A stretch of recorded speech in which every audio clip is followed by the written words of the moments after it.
Not happy, guys, not happy.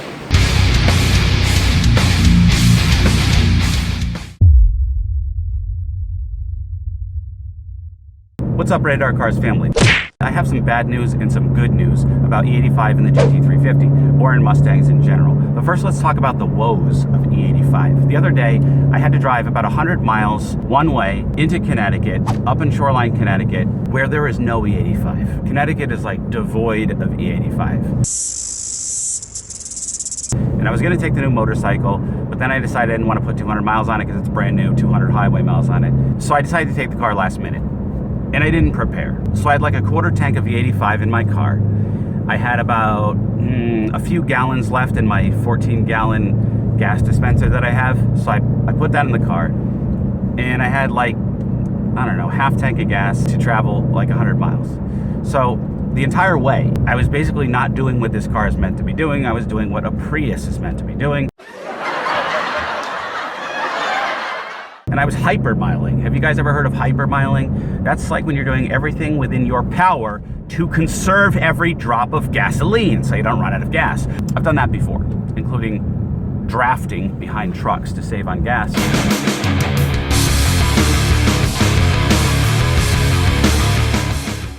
That's a story for another time. So anyway, I was hypermiling in the GT350 to get to the gas station without running out of gas. But anyway, I did find an E85 gas station relatively close to where my parents live, and that was a blessing.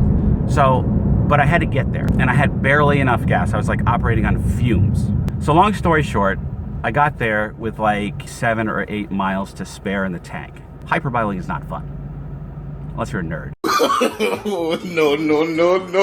No offense to nerds. You guys make cool stuff like GT350s. So again, today, I'm hypermiling again. I'm going up to get a dyno, an E85 dyno.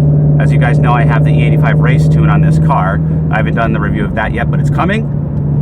And I have a little bit less than a half tank of gas. I know I have enough gas to get there, but I don't know if I have enough gas to do the dyno, run a couple of quick errands after that, and then drive to my normal E85 gas station thereafter. So it's not fun, but it is highly worth it because the E85 is awesome, especially in this car. So now the bad news and the good news. The bad news is that this new gas station I went to has crap E85. It's bad. All right, so now poo. I said poo. Remember I said sometimes I embarrass myself? This is one of those times. Anyway, so 2 pieces of bad news. One is, the gas station where I got the E85 sells crappy E85. This is not good E85. It's bad. And I know that because when I put my foot down, the car feels like it's on slightly better than 93 octane gas. The other piece of bad news is that, as I just mentioned, I'm heading to an E85 dyno right now. So that means I'm gonna do my first E85 dyno on this car on crap E85. Now, you may be wondering, Rated R Cars, Brian, why don't you just reschedule your dyno? Well, there's 2 reasons for that. One, I'm impatient, and I want to do it now. 2, I think it's going to make good content for you guys. So if I do an E85 dyno on crap E85, and then I come back later on my good E85, that should illustrate the difference for you guys, at least be entertaining for you guys. So I'm doing it for your entertainment and also to illustrate the difference between crap E85 and good E85 on a Mustang. I don't know if anyone else has done that content, but hopefully I'll be bringing that to you guys. So let's talk about the good news. The good news is that the E85 that I do have in New York is awesome. I've already done a test on it, and it's like over 85% ethanol.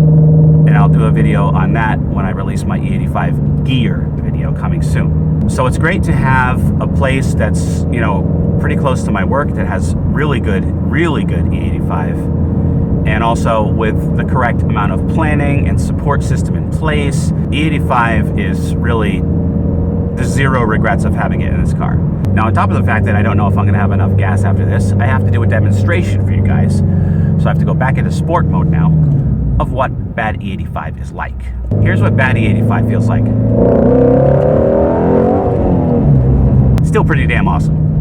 But Not as awesome as the good E85 that I'm going to be putting in the car again later this week. All right, guys, I'm going to get the dyno. Expect that video soon. In the meantime, always remember the motto, always be kinder than necessary. And no matter what you do, always go flat out.